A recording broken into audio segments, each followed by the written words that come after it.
Well, hello once again, and welcome to the third pilot of PolyCast, the official podcast of a Bolton Civilization site. I'm DanQ, known as DanQ on the forums. Yes, I did that on purpose. In real life, known as Dan Quick, and with me is Imran. Yes, that's me. Finally. That's my my actual name. It's not just some cool alias I thought up of, in case you were wondering. It's cool? Rumors are dispelled. And they're saying it's cool is Wouter Snijders, known as Locutus on the forums. Yep, Hello. That's me. Hello. And making sure this podcast doesn't become too dirty. Or something. Too late. Wait, that's not my job. Standards and practices, we have them? Is Makahlua, who prefers to go by Mackie. Hello. Yes, welcome to another edition of Piloty Goodness. Ooh. You like that? Yeah. Yes. What begins with F and ends with UCK? What are you guys laughing for? It's fire truck. Your minds are disgusting. What do you mean? That's exactly what I was All thinking. the listeners aren't going to think of that. This week in the news, the Civilization franchise continues to perform well on North American sales charts. Civ 4 Warlords patch coming in October, and the expansion nominated for a BAFTA award, and the how and why of expansions, Galactic Civilizations 2 Dreadlords, and otherwise. The Senate is then in session to deliberate slavery and pop rushing, farms or cottages, forest cutting, and city raising in Civilization 4. The final item on the agenda is the latest edition of the ModCast, exploring game models without artificial intelligence or AI, the next Civ War expansion, and improving the game's naval aspects. Let's now open the door to the news department. For the month of August 2006, the Civilization franchise did well in sales charts in North America. The top 6 of last month's ranking is dominated by only 3 franchises. World of Warcraft is on top of the chart as usual, while the number 2, 3, and 5 are claimed by The Sims 2 and 2 of its expansion packs. The remaining 2 places are for Civilization 4. The original game climbed 7 spots in the chart compared to July, landing in 6th place, while the expansion Warlords rose to the 4th spot on the ranking, 12 places up from the previous month. It's a good thing, you know. Dan keeps buying, his 30 copies a month, and Civilization just stays up by the top of the rankings. Well, it's so easy when a Bolton Plus makes $30,000 Canadian a year. What is that, like 20 American? Is that 20,000 American or just 20? 20. Just checking. I see the World of Warcraft is once again on top, as it has been. Once again? I think it's been top since it came Yes, out. well. And The Sims has 3 of the top 5. But in spite of all that, I think Civilization 4 has done pretty well, hanging up there. The original game, up there in 6th place, and Warlords in 4th. I don't think you can be too disappointed in that one, especially considering the huge amount of regular news that, World of Warcraft and The Sims get in terms of mainstream news sources. Oh, yes. World of Warcraft, I never picked up this crack habit. Sorry, Mackie. Maybe Philip Coates could write an article about World of Warcraft, and it's too many clicks. Hey, Phil? What do you think? Oh, if you thought that was too many clicks, wait till he plays World of Warcraft. Yes. And The Sims, besides offering a venue to create some semi-interesting and often amusing machinima, I'd rather see this brethren of the SimCity series go vamoose, but with all the money that it's raking in and mindless expansion after mindless expansion, it's hard to argue with economics when you're looking at the bottom line. And I was going to point out, all the money that The Sims keeps raking in is the reason we're going to get something like Spore. Well, you expect me to thank The Sims now? Thank you. Yes, you will thank them. Okay, thank you, Sims. I think we need Joe Lieberman to come out and say how violent Civilization 4 is and how it promotes genocide. Maybe we can get some good press that way. We can get the gangster purchases. That'll shoot us right up the charts. Oh, very funny pun intended. Shoot us right up the charts? No, but I'll claim credit for it anyway. You better make sure you ask for some royalties if they use that. Indeed.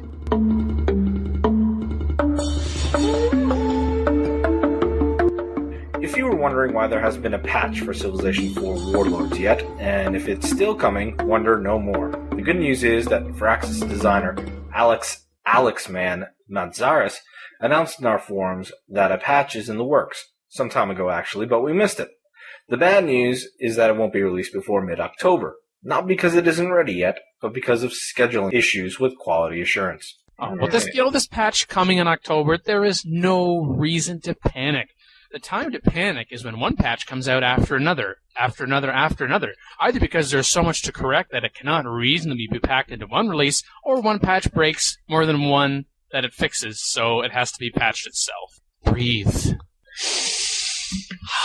I concur. I think it's a good thing that they're taking their time, looking at all the problems, and sending out one, and not just rapid fire sending out one, and then finding out that it broke other things, and have to send one out the next week or something like that. So it's a little bit of a wait, but I think it'd be worth it. It works for me because it'll probably be the patch will be out there and ready about the same time I get Warlords. Yeah, I know, and the fact that Take-Two Interactive's QA has such a taxing schedule at the moment. You said that it's a good thing that they're taking their sweet time, but I'm not sure if that's the case, because they're not really working on the patch. They're just waiting for QA to get caught up. They're having some scheduling issues. Oh, well, why don't we try to be a little more optimistic? You said you could be pessimistic and say they're inefficient or incompetent or a combination thereof, but you know what? Those are your words. Yeah, perhaps it sounds like this publisher's QA is learning from a hot coffee incident. You never know what that crazy Sid Meier is going to put in these games. Speaking of which, in 2008, get hot coffee on the Sugar Cream expansion pack in one title. Hot Coffee the Latte Edition with extra foam. It's so wrong.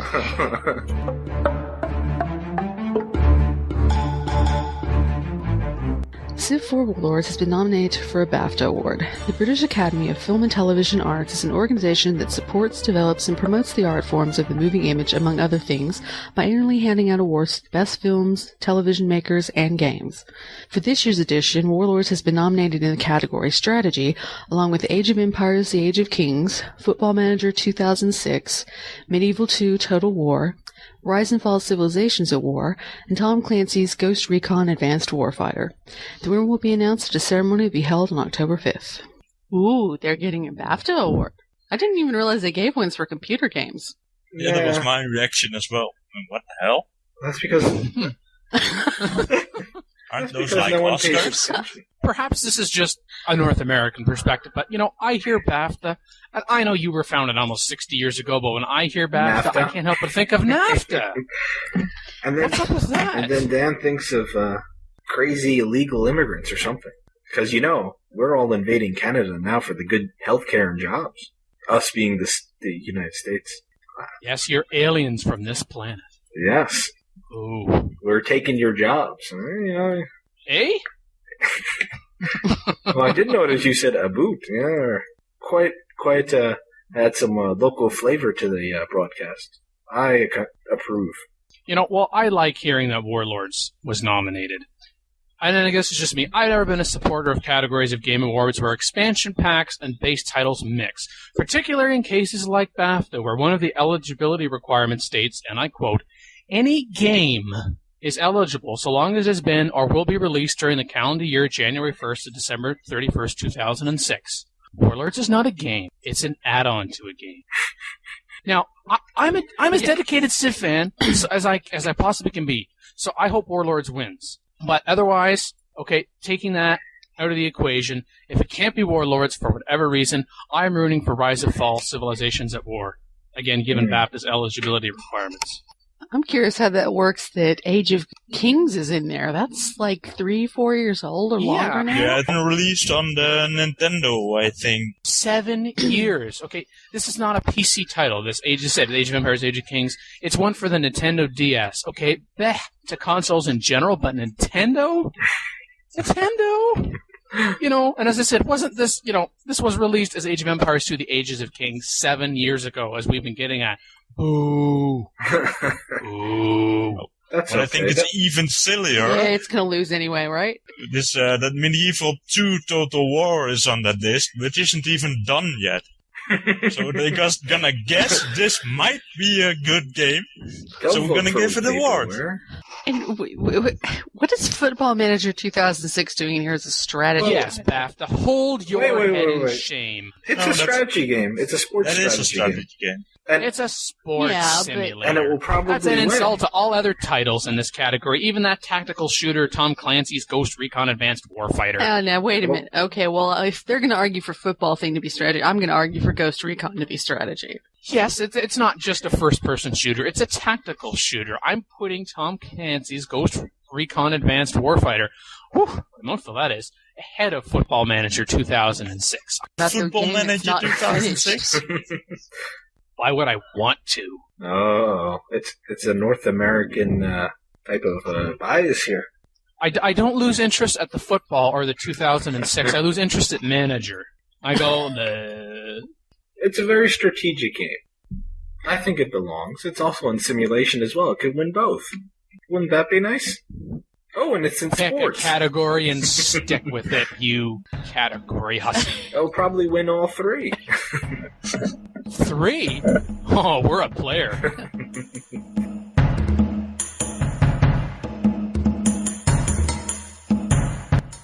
CG Online Dark Avatar interview. Gaming site Computer Games Online has conducted an interview with Stardark founder and president Brad Wardell about the upcoming Galactic Civilizations 2 expansion pack Dark Avatar. He talks, among other things, about the lack of copy protection, the rationale for digital-only distribution, and the storyline for the campaign game. He also discussed the new gameplay features in the expansion, the customization options, and how the patching process for the Gal Civ series works. Finally, he says that there will probably be a second expansion pack, but not anytime soon. I have no idea what would be in that. That's pretty far off into the future. As for Galactic Civilizations 3, I'd be surprised if it came out this decade. There's a lot of expandability in the Gal Civ 2 engine. Interesting comment Brad makes in discussing why Dark Avatar will be distributed digitally only and not through retail too. Talks about, 75% of our unit sales are at retail. The majority of our actual revenue comes from digital distribution, quote unquote, because of the costs associated with getting titles onto retail shelves. He notes that they were able to put more money into features for the expansion itself than pay for space and dust collectors. Kudos. But Brad, don't talk about a probable second expansion for Gal Civ 2, please, before you have the first one out the door. That will make, I think, too many people hesitant to buy the first one, asking questions like, will the first one not be complete? Will it be too insignificant? You're better off to have said just what you said in the next sentence, about a Gal Civ 3 not likely coming out before 2010 because of the expandability of the Gal Civ 2 engine, quote unquote. Now you're talking. Well, the first thing, I think the whole online distribution thing is a pretty good idea, especially for some developers who, kind of are wanting to cut a little bit of their costs by just putting it online instead of having, paying for all the unnecessary stuff.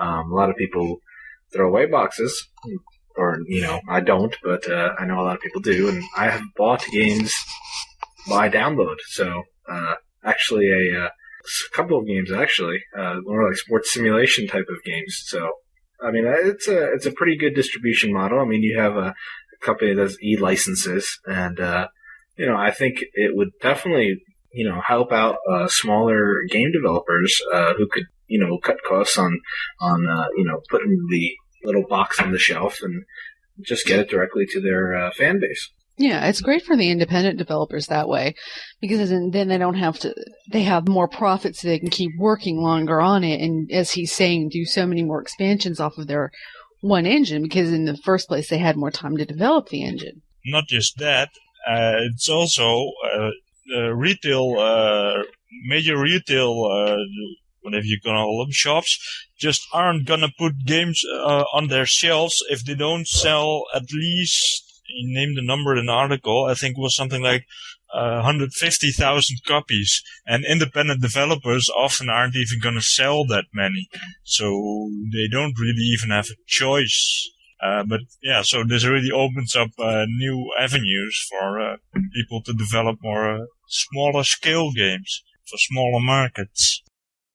Stardock president Brad Wardell has written an article for IGN on why and how of expansion packs, focusing specifically on the upcoming Galactic Civilizations 2 expansion Dark Avatar. He explains to the reader by crunching some numbers why most games don't do expansion packs, why Dark Avatar will only be released through TotalGaming.net and not in mainstream retail outlets, how big of a budget the Galciv 2 expansion will have available, and how it will be used, including why it won't add multiplayer support.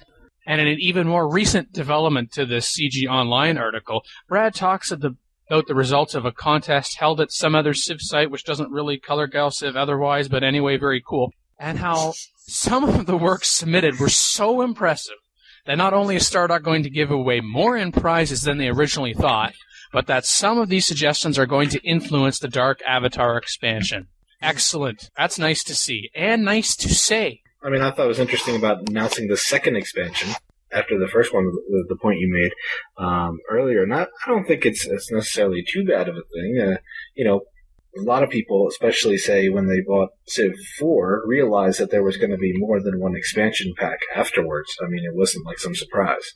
Yeah, and if you had to try to do something like that with Civ 3, you would have to wait, 2 years before you could have had the whole game together? People are not so patient that they're going to wait for all the expansions to come out first. Most importantly, Brad also announced that he's really using a tiered system. If you wait for the second expansion, you get the whole thing, but you pay a little bit more money, and the expansion packs are going to be considerably cheaper than you might ordinarily be used to. So in the end, you don't even pay all that much more. And in the IGN article, first back to some of the numbers. The number I mentioned about the 75% on the unit sales at retail.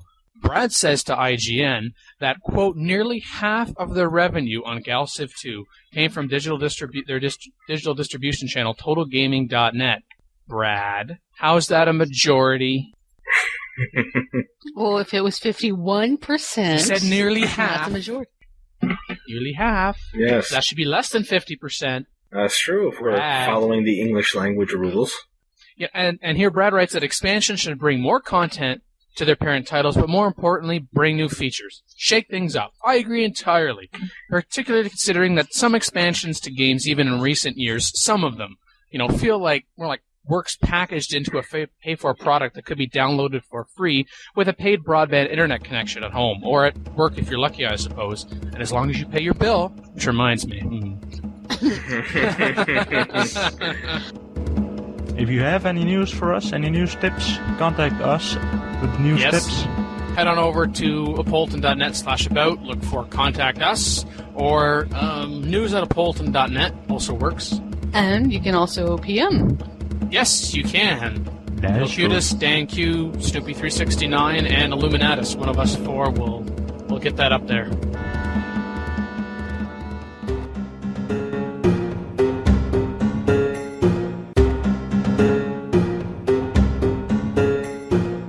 Welcome to the Senate. In this section, we talk about game strategy. The first topic for today is slavery and pub rushing. How useful do we think it is? When do we use it and when not? And what do you think are the implications of using slavery, the moral implications of using slavery in a game? So what do you guys think? For the longest time, I didn't... it was the moral thing. I didn't want to do it. And then I had been over at Realms Beyond, and they have one of the epics over there where it's Raging Barbarians on Deity. And if you don't whip, you are so dead. I mean, you are dead. And, did I mention dead? I think so.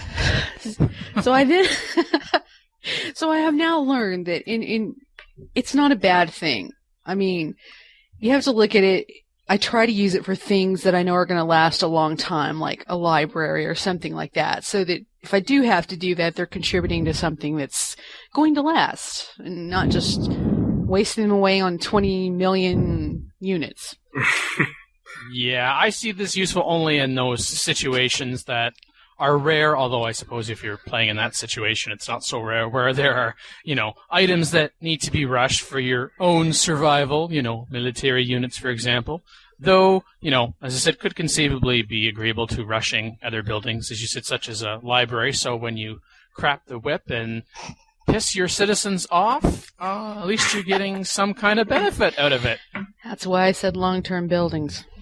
Well, I was just rephrasing it for anybody who might not have understood. Oh. Well, I think I have to agree with Dan there. You got to, only use it when perhaps your survival's on the line. And as for the moral implications, I think a lot of people probably, look at slavery and say, well, I don't want to be a slaver, but, history of the world has shown slavery to be a quite common thing. And I figure, they should include that, and why not? Yeah, it seems appropriate to use it to do something like partially rush the pyramids or something like that, but when it gets later in the game, it feels more, less appropriate to be using it on things, because you're more enlightened now. Yeah, and if you can, make sure you have one or more religions, maybe preferably a state religion, and happiness resources as well, and as I said, unless it will mean your demise, if you can, wait until this rush will only cost 1, then do so, help minimize that pissed off factor. But I did notice this interesting strategy from Ben Trapkin in the thread on Polton's forums, over to polton.net/forums. Wasn't that a nice plug? I thought that was very smooth. Of course, it's not now that I'm explaining it, but it could have been otherwise. Almost. Not very subtle now either. Almost. Where you can create settler factories, build a granary in the city if it doesn't already have it. Doesn't take that long to acquire the technology to build, doesn't cost that many resources to build. Build something that is neither settler nor worker, so the city grows. Whoosh! There's my whip sound. Woo! Special effects. Build worker settler, and then repeat from step 2. Works for workers, too. Build either worker or settler. Oh. If you're in need of reducing a city's population because, it's too far above the happy cap, then remove a worker from a food-producing tile or 2 and see if you can reduce your ternally, I don't even know if that's a word, but now it is because I said so, ternally food production to a preferred level. And, you can do this multiple times if you see a need for multiple population reductions in a city, and nomad populace! Except perhaps the moral implications. I know that was the other part of the question. And I think, generally speaking, when it comes to slavery and pop rushing, most people have a different opinion of using it in-game as opposed to, say, the real life. I, for one, definitely don't have moral objections. I see it. If it's a gameplay mechanisms that's profitable, then I'll use it. And it's definitely very, very profitable. If you have certainly a high food value, say 3 or higher, the math just works out. It's usually you gain more from it than you lose from not having that extra pop for a few more turns. So I'm quite a active slaver, I'd say. Well, when you get one of those crazy multiple floodplain cities, it's really worth yes. it. It grows back almost before you. Well, even if you have just 1 or 2 grain resources or something like that, those give 6 food, I think. So that really helps. Yeah, and with your settler factories, once you build a worker or a settler, add the usual surplus carryover and the cooling off period you'll get anyway from settler builder worker time, and away you go again. Yep, and it gives you an extra city, and that will make up for the resources you lose from sacrificing a pup. Yeah, and the earlier in the game you do this stuff, the more impact it has on the whole game.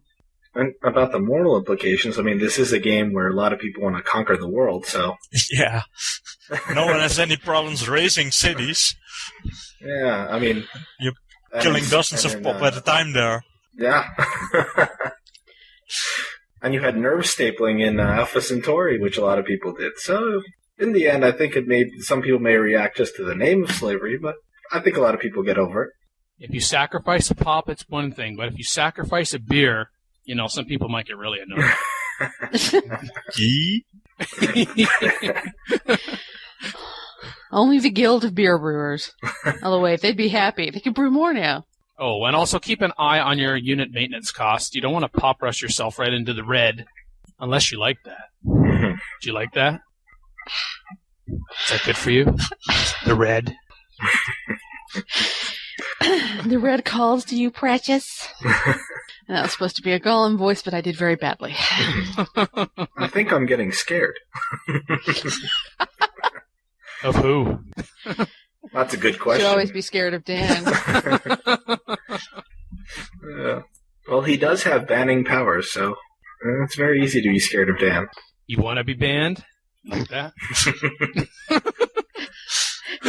Be very afraid now. What have I gotten myself into? That's what we all said the first time. Yes.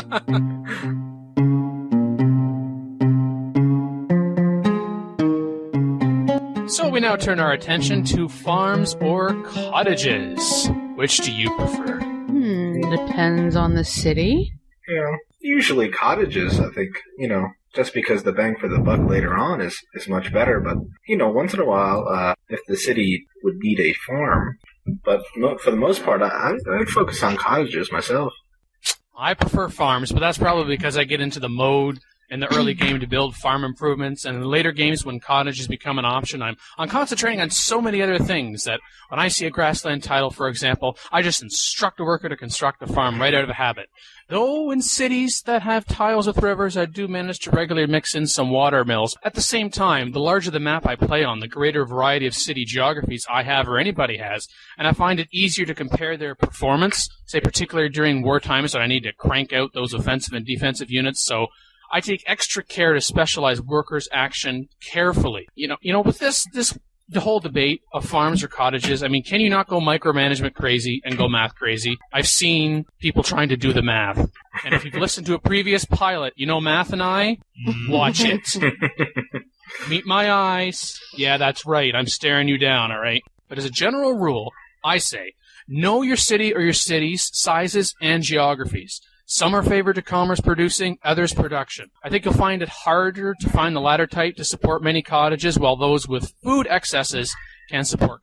Yeah, if you have a city that has a bunch of hills around it, it makes more sense to put down farms so you can have everyone work the mines on the hills. Yeah. But if you've got a big place that's mostly grassland with a river running through it, you could actually, that one you could mix, because then you could also get enough farms for specialists, which can almost be better than the cottages. And that's what I tend to do. I pick one or two cities that have a lot of food surplus and build specialists there, and pretty much cottages everywhere else. Bring on those engineers. I prefer artists. Culture Bomb is the coolest. Well, they're all good, except for great merchants. I'm not too crazy they about give great +1 merchants. food if you settle them in a city, and that's very useful. Oh, for the cities I have that always have odd numbers and I can never even them out. For example. One city, every game. I tend to concentrate those in my great people cities, so I can get even more great people.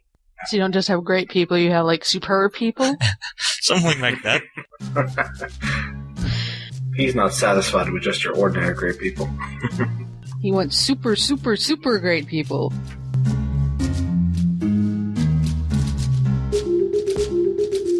Okay, forest cutting. Well, somebody's going to have to refresh me what the patch changed, because I haven't been cutting as much lately. It cut, I guess, the yields a little bit, but I can't remember the exact numbers now. Yeah, I think it was in half. But if you research mathematics, you get that's right, a little bit more again.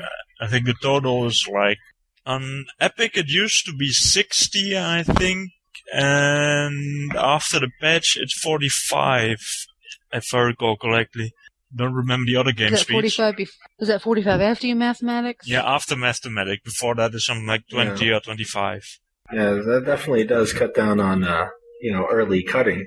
Most definitely, because a lot of people like to get that worker out there and try to get a cut a settler or something out real quick. So, I mean, they definitely wanted to combat that, obviously, and I believe it probably has changed a lot of people's strategies in doing that early cutting.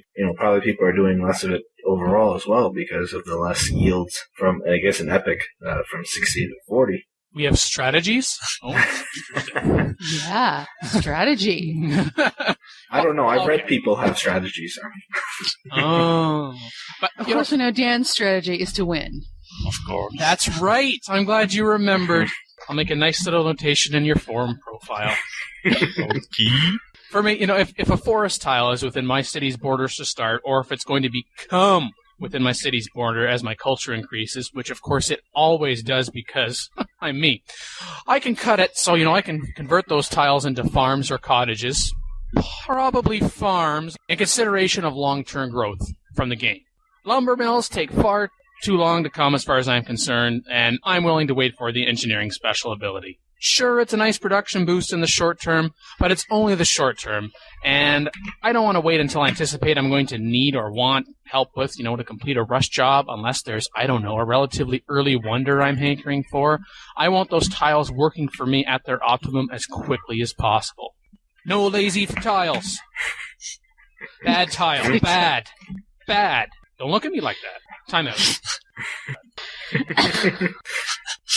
I do always try to make sure that I'm leaving them in even numbers, though, for the forest bonus later, if I know I'm going to keep them for lumber mills, but even then that's not but 2 or 4 usually. If a forest is never going to be in any radius of any city of mine, like overlapping, but still in my empire, I leave it alone, other than roading and then railroading it. So I want to keep that 50% defensive bonus, while not making it a unit stopper, actually have it so many units, any unit can go in and move out in the same term. That's wonderful, especially in the early to mid games. You can't beat that defensive bonus. So forests, you do have some use. It's hardly matched otherwise. Now that units cannot enter mountain terrain in Civ 4. Damn. Okay, I'm back. Are you sure? I'm over it. I'm over it.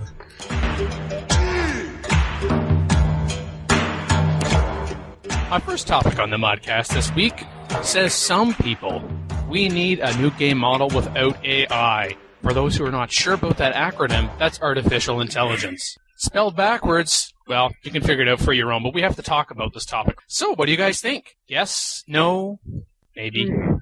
The researcher Spencer H., who suggested this, did suggest this, was because that would allow for a much more complicated game model, which I think sounds a lot better in theory than in practice.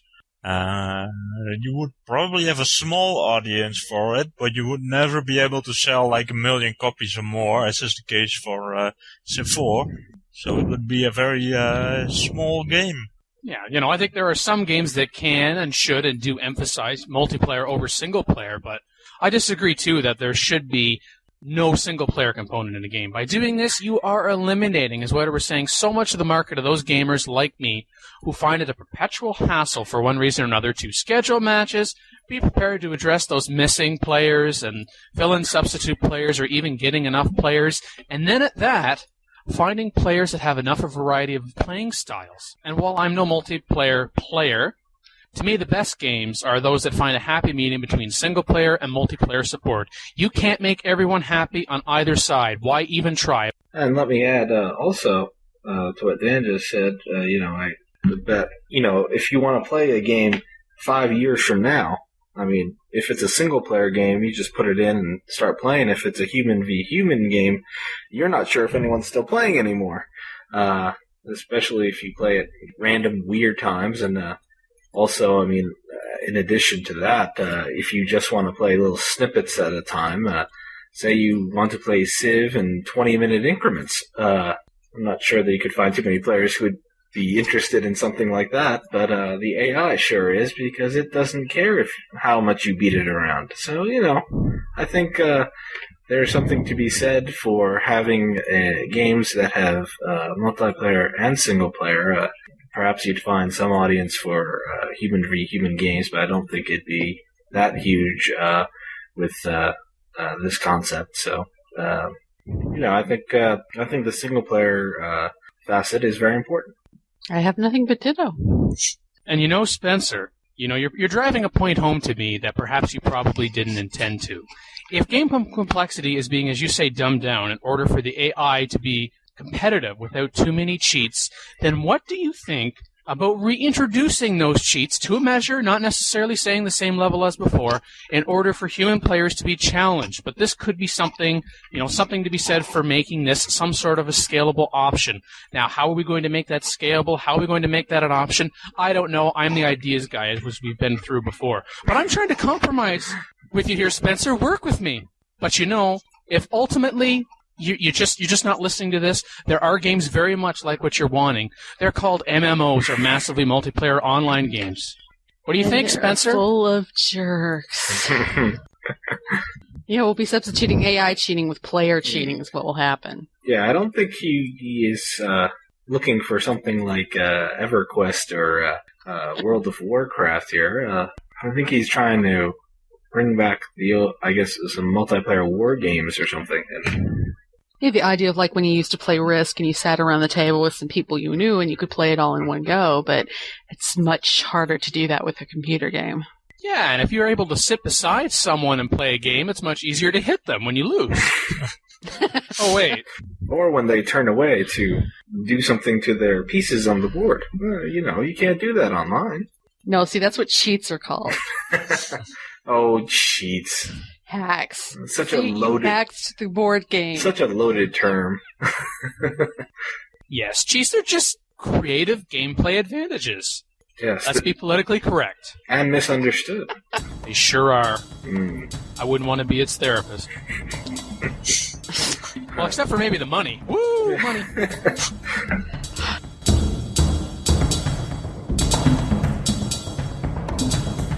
All right, for the next ModCast topic, we're going to discuss what we should put in for the next XP. Green Day 234 in the Paladin forums felt that the next XP should take more of a diplomatic focus. We're going to discuss whether this is a good idea. Yes.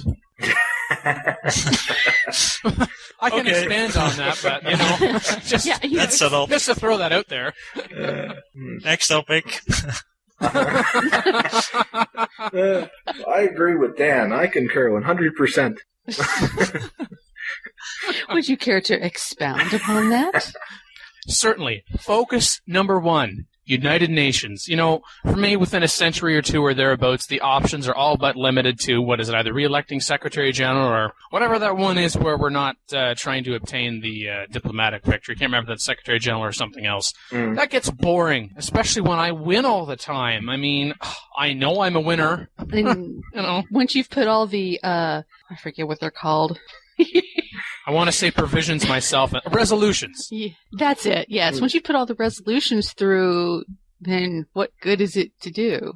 It doesn't make much difference unless you get the AI who wants to all of a sudden start firing off nuclear weapons or something. And actually one of my favorite recommendations is if you can't get to that, nuclear resolution to not use nukes, how about a nuclear arms reduction option? Or a general arms reduction?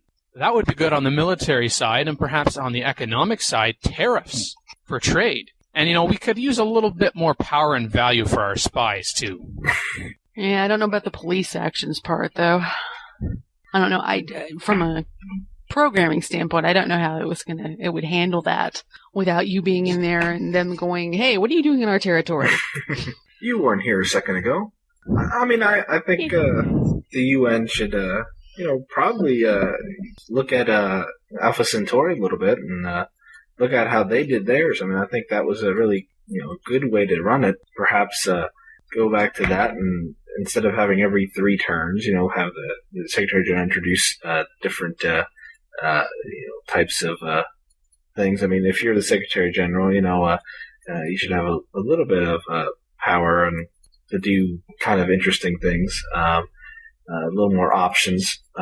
Also, I think that they should be able to defy the UN at some point, and some sort of embargo or something should be placed on the country that does do that. So, I mean, it's kind of weird to say the UN tells you can't do this, and then you just can't do it because, as we know in our real-world example. I know I'm bringing in the real-world horror, but, there's a lot of countries that say, well, we don't care. I think we should allow something like that to be in the game. Why not? Especially for the resolutions where it's getting you to switch over in your civics. You may have your civics a certain way, and then somebody else is controlling the UN and wants to go all to like free market or something. There should be a way for you to say, I don't want to go free market. Yeah. Well, you could say I want to be a fascist guy, or I want to be a communist. Screw you and your free market. So, Exactly. Yeah, for you to be able to say, or even an AI player or another human player to say, you know what, I'm withdrawing from the United Nations. Oh. Yeah, because it always amazes me when you put one of those resolutions through and everybody changes. And I'm going, why is nobody resisting this? There's at least 2 or 3 countries on the, in this game I'm playing that would be telling me, hell no. Yeah, that would be nice to see. Other ideas that I would like to see that I don't think have been discussed in this thread is maybe make it a little bit more interesting, because as you said, it's all about electing the president and then winning the another vote, and then you've won.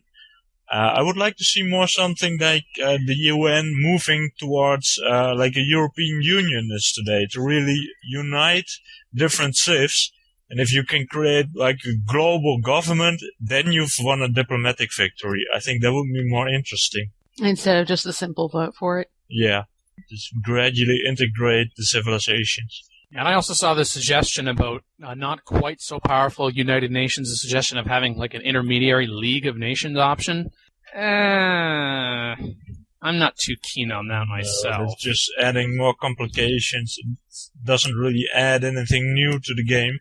More of the same, or less of the same, as the case may be. I do like where he's also said that we could get in some new civic choices. Because we could still use some more expansion on them, There's room on there.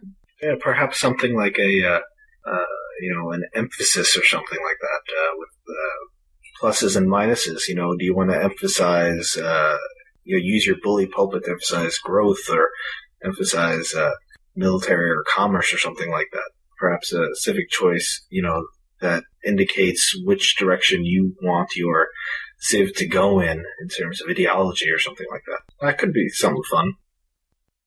Or not. That was silence agreement. Silence and agreement. Awkward silence is getting airtime. Yeah.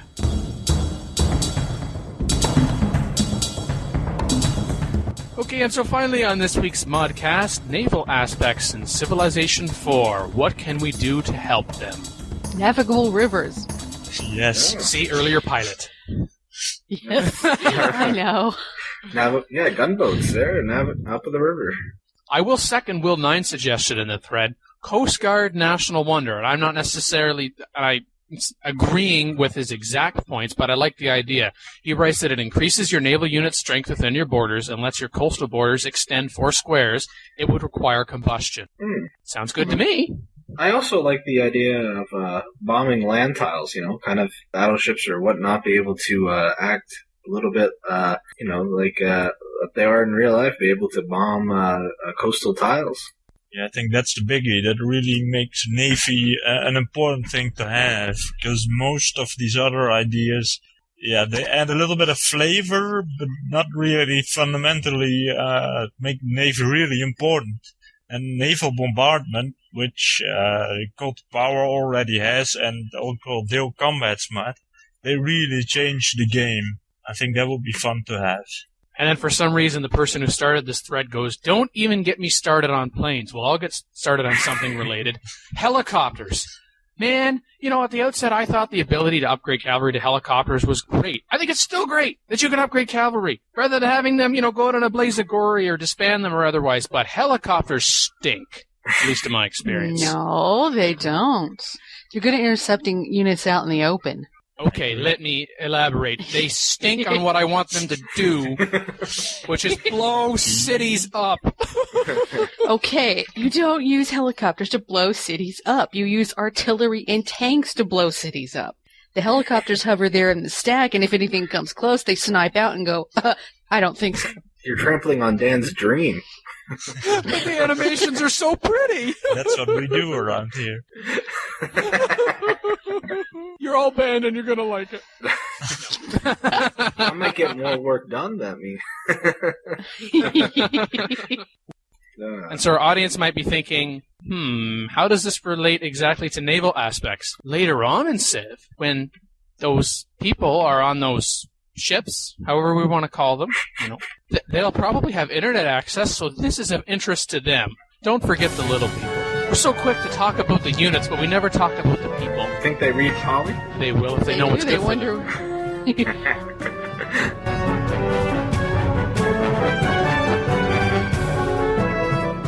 If you have any questions for us, you can send them to, what was it, Dan? PolyCast@apolton.net. That's PolyCast@apolton.net. And if you really want to humor us, send us a voicemail, and we will play it on the air. Reach us through our Skype account, the PolyCast, by using Skype yourself. The call is free. Download Skype from skype.com, SKYPE.com. You can also phone us if you prefer. In North America, call 301-637-7659. That's 301-637-POLY. In Europe, call 44-20-7871-7659. That's 44-20-7871-POLY. No profanity or hate mail, please. Before we go, I got your message about my account being frozen and I need to enter my information to access it, but I couldn't access my account in the first place because apparently I don't have one. I'm sorry. Oh, I've been getting that from all the time now. And some German bank, but I don't speak German, so I guess it's the same. No. So if you would open an account for me and then lock it, I'd be glad to unlock it. I think somebody over there who's quiet is surfing prawn. Again? Still? Yes, I'm sorry. You better at least be searching for new sites. Because you keep visiting the old ones. After a while, it's going to get kind of boring. That's why they update them every week. Yes. Only every week? Man. Or sooner. I don't know what sites he goes to. He goes to, Just my... girls playing Civ. Wow. Wait, there's no webcam around here, is there? This week we're having one of our models invade India. And by invade, you mean... You fill in the blank, Dan. Oh, folks, that was our show for this week of PolyCast. Once again, the official podcast of Apolton Civilization site at apolton.net. I would like to thank those who joined me, or I joined them, however we want to say it or think of it. Let's see if I can get all the names, because I was having problems with that earlier. Imran. Yes, and I wish all of you a great civing week. Yes, I'm glad you were able to get your computer problems sorted out. Man. Yeah, and these the guys didn't even charge me a cent for it. They placed the motherboard, and even though it says in the warranty it's not covered under electrical strikes, I didn't have to pay a dime. So hey, good for me. But next time it thunders that bad, please unplug your computer. Well, I was asleep at the time. I didn't know. Oh, well, okay, you're excused. Oh, then. now, I thought we talked about before that sleeping was overrated, but eating was not. So bad, Imran. Well, see, he wasn't here for that. Exactly, so... now I know. Excuses. Was that the name? That was. If you would like to sponsor the show, so your name You doesn't said get the bleeped name out. 20 times. Now I'm going to bleep out your name unless you sponsor us. But if I bleep out the name, then how would you know to sponsor us? What a vicious cycle this show is. It's so evil. It is. It's just Dan that's evil. No, I'm the victim. I'm always ganged up on. It's because I'm the It's owner. our job And I'm description. the man, Wait a minute.